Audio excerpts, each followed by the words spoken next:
L'hospitalisation de Brahim Ghali a brisé la confiance entre l'Espagne et le Maroc, au point que la crise diplomatique entre les deux pays est loin de s'apaiser, commente LP, expliquant que le Maroc a défini une nouvelle stratégie après la crise migratoire à Ceuta, évoquant des projets cachés du roi Mohamed VI.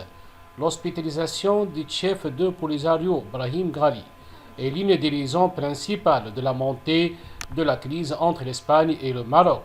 Le Sahraoui de 71 ans devrait se présenter devant le juge de l'audience nationale. Santiago Pedraz, le 1er septembre prochain, nous ne voulons pas penser que Rabat conditionne la normalisation des relations à quelque chose qui n'est pas entre les mains du gouvernement, indiquent des sources diplomatiques. Rappelons qu'en Espagne, il y a une séparation des pouvoirs.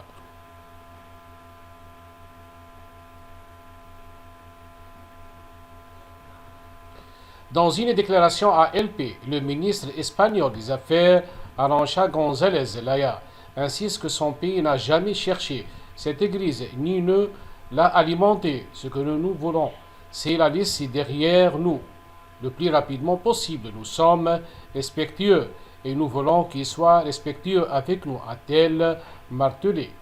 Le gouvernement espagnol aurait confié que l'Espagne avait l'intention d'informer le Maroc de la quai de Ghali.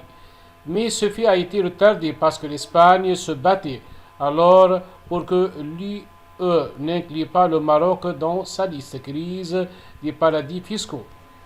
Par ailleurs, le correspondant du journal espagnol insiste que le roi Mohamed VI n'a jamais renoncé à l'annexion des deux villes espagnoles, Ceuta et Melilla, de l'Afrique du Nord, mais il considère que cette tâche n'incombe pas à sa génération, mais à celle de son fils Moulay El-Hassan, qui, faut-il le rappeler, a atteint la majorité et est prêt à prendre les rênes, après bien entendu le départ de son père.